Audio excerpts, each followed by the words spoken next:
Market లో invest చేసి మీ డబ్బులు డబుల్ చేసుకోవాలనుకుంటున్నారా? సుందరరామిరెడ్డి గారి సెమినార్ కి అటెండ్ అవ్వండి. నమస్తే గురుగారు. నమస్కారం అండి. అప్పు లేనివాడు ఎవరు ఉండరండి.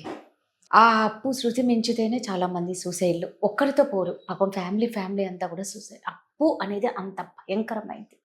మరి అలాంటి అప్పులు తీరాలి అంటే ఏ దేవుణ్ణి పూజించాలి? శ్రీమాత్రే నమః, శ్రీ గురుభ్యో నమః.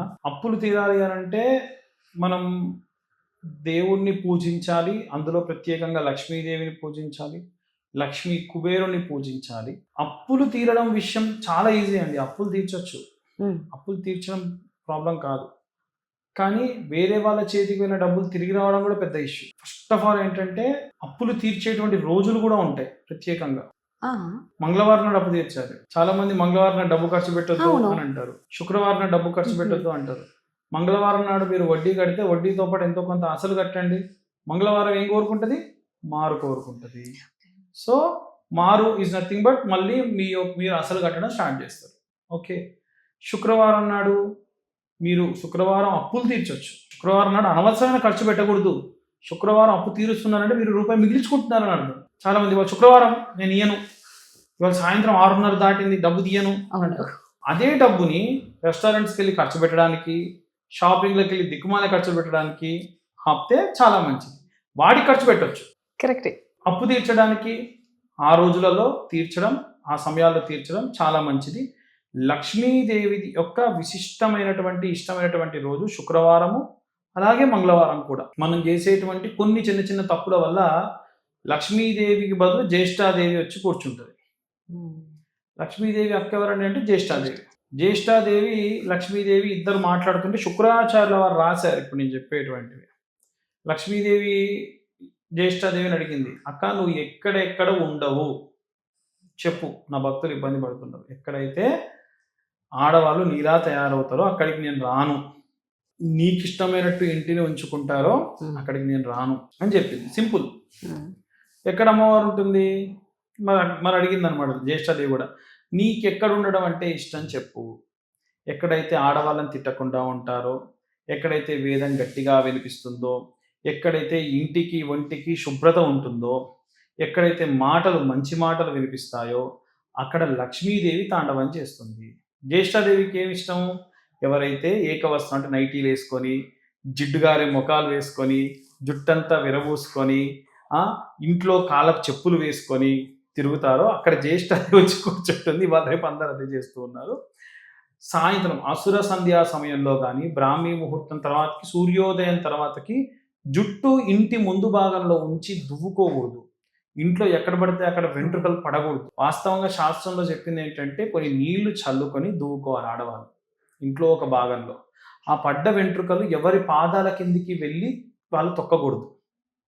అప్పుడు ఏమవుతుంది? ఆటోమేటికల్గా ఆ నీళ్ళలో పడి ఆగిపోతాయి, ఎక్కడికి వెళ్ళవు, ఈజీగా మీరు తీసి పారేయచ్చు. ఇలాంటివి స్నానం చేయకుండా కొన్ని పనులు, గడపను పూజించడం కానీ అలాంటివి చేయకూడదు. ఇంట్లో లేదు అన్న పదం వినిపించకూడదు. ఇంట్లో కొలిచే పాత్ర ఎప్పుడు నిండుగా ఉండాలి. చాలామంది ఏం చేస్తారంటే గ్లాస్తో ఇట్లా తీసి మళ్ళీ గ్లాస్ పక్కకు పడేస్తారు. గ్లాస్ నిండా మళ్ళీ బియ్యం నింపి అందులోనే పెట్టాలి. దాని అప్పుడు ఏమంటారు? బస్తా మొత్తం అయిపోయినాయి, ఇంకేమంటారు? ఇంకొక గ్లాస్ నిండుకుంది అంటారు. నిండుకుంది అని ఇంకొకటే ఉంది అని అర్థం. ప్రతిరోజు మనం అన్నదానం చేయొచ్చు. ఇలా చేస్తే అప్పులు తీరుతాయి. ఎలా అని అంటే ప్రతిరోజు అన్నం వండేటప్పుడు పిరికెడు బియ్యం తీసి కొత్త డబ్బాలో వేయండి. సింపుల్. ప్రతిరోజు అన్నం వండేటప్పుడు ఒక పిరికెడు బియ్యం తీసి కొత్త డబ్బాలో వేయండి. 3 నెలలకో 6 నెలలకో ఎక్కడన్నా అన్నదానం జరుగుతుంటే ఆ డబ్బా ఓపెన్ చేయండి. ఇంత బియ్యం అవుతాయి కదా, అవి తీసుకెళ్ళి ఇచ్చేయండి. అన్నదానం చేసినట్టే కదా రోజు. ఇది నేను చెప్పింది కాదు, మన శృంగేరి పీఠాధిపతులు, భారతీయ తీర్థ స్వామివారు, కంచి కామకోటి పీఠం వాళ్ళు ప్రతి ఒక్కళ్ళు కూడా దేవాలయాల్లో కొత్త కొత్త డ్రమ్ములని టబ్బులని ఎప్పటి నుంచో ఇస్తున్నారు. కొత్త కొత్త బిందెలు, కొత్త కొత్త టబ్బులు భక్తులకు వాళ్ళు ఇచ్చారు. ఇచ్చి ఏం చెప్తారు? మా దగ్గర కాదు, ఎక్కడ అన్నదానం జరిగినా ఇవ్వండి, మీరు అన్నదానం చేయండి అని చెప్తారు. దానివల్ల అప్పు తీరుతుంది. ఇంకొకటి ఏంటంటే శివుడికి గనక అభిషేకం చేసినప్పుడు అన్నంతో అభిషేకం చేయాలి. ఆ వండిన అన్నం గోరువెచ్చగా ఉండాలి. తెల్లటి అన్నంతో గనక గోరువెచ్చగా ఉన్న అన్నాన్ని గనక శివుడికి అలా అద్ది అభిషేకం చేసి మంత్రం చదువుతున్నంతసేపు సేరుంబావు తక్కువ కాకుండా బియ్యం వేసి వండి ఇలా చేతితో తీసుకొని స్వామివారికి అద్దాలి, మళ్ళీ తీసుకొని అద్దాలి, మళ్ళీ తీసుకొని అద్దాలి. అలా అభిషేక మంత్రం చెబుతున్నంతసేపు చేయాలి.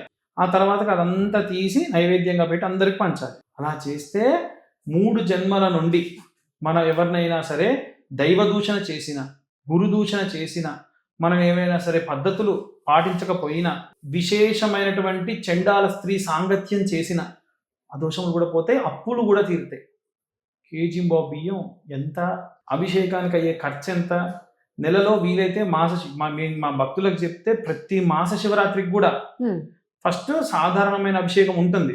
పాలు, పెరుగు, తేనె, నెయ్యి, చక్కెర, నేను తమ్ముడు ఉంటాడు, వెళ్ళి చేస్తూ ఉంటాం. ఎవరెవరికి కావాలంటే వాళ్ళకి ఇలా అభిషేకం చేస్తాం. చేసి ఇక లాస్ట్కి రుద్రం, నమ్మకం, చమకం చెప్పేటప్పుడు చమకంకి వచ్చేసరికి వాళ్ళకి చెప్తాం, అమ్మ అన్నం తెచ్చుకోండి అంటాం. ఇక తీసి వేస్తూనే ఉంటారు అలాగా. ఇంకోటి, దేవాలయంలో కూడా ఈ ప్రోగ్రాం పెడుతున్నాం. ఇప్పుడు ఏం చెప్తాం, మీరు ఏం తెచ్చుకోవద్దు, కేజీంబాబు అన్నం వండుకొని తెచ్చుకోండి, మీరే చేయిస్తారు. అక్కడ వాళ్ళతోనే చేయిస్తా అభిషేకం. పెట్టడం, తీయడం. వాళ్ళు ఏంటి, అవుతున్నంతసేపు కూడా అన్నం పెట్టాలి, తీయాలి. తీసి దీంట్లో రకరకాలుగా అన్నాలతో అభిషేకం చేయొచ్చు. ఒకటి తెల్లన్నంతో, ఇంకోటి పసుపు కలిపిన అన్నంతో, హరిద్ర అన్నంతో చేయాలి. హరిద్ర అన్నంతో చేస్తే ఇంకా విశేషమైనటువంటి, పిల్లలు కాని వాళ్ళకు పిల్లలు, సంతానం కాని వారికి సంతానము, వంశాభివృద్ధి. దధి అన్నం, దధి భోజనంగా పెట్టాలి. అంటే పెరుగు కలిపినటువంటి అన్నాన్ని, మళ్ళీ పోపులు ఇవి వేసినవి కావు, పెరుగు కలిపి ఏవైనా ఆకుకూరలు, కొంచెం కొత్తిమీర లాంటివి అవి వేసి వాటితో శాకం వేసి పెట్టాలి. వాటితో అభిషేకం చేస్తే ఒక ప్రతిఫలం, పాయసాన్నంతో చేస్తే విశేష ప్రతిఫలం. అన్నంలో బెల్లం పాలు కలిపి పాయసం చేస్తారు కదా, అది కూడా గోరువెచ్చగా ఉండాలి, వేడిగా ఉండకూడదు, లైట్ గోరువెచ్చగా ఉంటే చాలు. వాటితో చేస్తూ ఉండాలి. అలా చేస్తే అన్నిటికంటే కూడా పాయసాన్నంతో చేస్తే ఎక్కువ ప్రతిఫలం వస్తుంది. అందుకే ప్రతి నెల మేము కన్యావర పాశుపత హోమాలు చేస్తూ ఉన్నాం. చక్కెరతో చేస్తారు. మధుర పదార్థంతో ఎంత చేస్తే స్వామికి అంత ఇష్టం. సో అప్పులు తీరాలి అన్నా, కేవలం అప్పులే కాదు, ఇంకా ఎన్ని రకాలైన ఇబ్బందులు పోవాలన్నా ఇలా అభిషేకం చేస్తే మంచిది. అది కూడా మాస శివరాత్రికి ప్రత్యేకంగా పెడుతున్న ప్రోగ్రామ్ ఇది. ఆ ప్రకారం అంటే ఇప్పుడు ఇది ఏదో పబ్లిసిటీ కోసం మీ దగ్గరలో ఉన్న అర్చకులతోనైనా సరే మీరైనా చేయించుకోండి. నా ఉద్దేశం ఆ విధానాన్ని మనం మంచిగా చేసుకోవాలనేటువంటిది నా ఉద్దేశం. అలా చేసుకుంటే విశేషంగా రుణబాధ అంటే అప్పొక్కడి కాదు, మనకు గత జన్మలో కొంతమందికి కొన్ని రకాలైనటువంటి అప్పులు ఉంటాం. అప్పు తీసుకొని అప్పు తీర్చకుండా ఎగ్గొట్టేసి గతించుంటాం. వాడు మళ్ళీ ఈ జన్మలో నీకు మనవడిగానో ఇంకే రకంగానో పుడతాడు, లేదా మీ ఇంట్లో కుక్కగా పుడతాడు. అందుకే రుణానుబంధం అంతే, రుణానుబంధ రూపేణ ఇదం శరీర. రుణానుబంధం ఉంటేనే ఈ శరీరం అనేది వస్తుంది. దీంతో మనకు ముక్కు ముఖం తెలియని ఒక వ్యక్తిని చూస్తున్నామంటే కూడా మనకు ఉన్నటువంటి రుణమే వాడికి. మనకు తెలియని వ్యక్తికి ఈరోజు ఒక ఉదాహరణ చెప్తున్నాండి. ఒక ఆమె వచ్చి ఆకలేస్తుంది అంది, టిఫిన్ తినిపించా నేను, టిఫిన్ తినిపించేసి వచ్చేసా. ఆమెకు నాకు ఏం సంబంధం? గత జన్మలో ఆమెకు ఏదో బాకీ ఉన్నా, అది వడ్డీతో సహా ఈ రోజుకి అంత అయింది, ఇచ్చేసేయాలి అంతే. మన చుట్టూ ఒక కుక్క తిరుగుతుంది అంటే కూడా దానికి మనకి ఏదో రుణం ఉంది, ఇంత బిస్కెట్ ప్యాకెట్ తెచ్చేయాలి. దీని వలన అప్పులు తీరుతాయి. అప్పు అనేటువంటిది ధనం ఒక్కటి కాదు, ఎప్పుడైనా గుర్తుంచుకోండి. ఒకవేళ కేవలం డబ్బే అప్పు అనుకుంటే అప్పు అవుతూనే ఉంటుంది, అప్పు అనేటువంటిది ఆగదు. కాబట్టి శివుడికి ఈ రకంగా అభిషేకం చేస్తే చాలా చాలా విశేషమైన సత్ఫలితం పొందవచ్చు. చాలా చక్కగా చెప్పారు గురుగారు, ధన్యవాదాలు.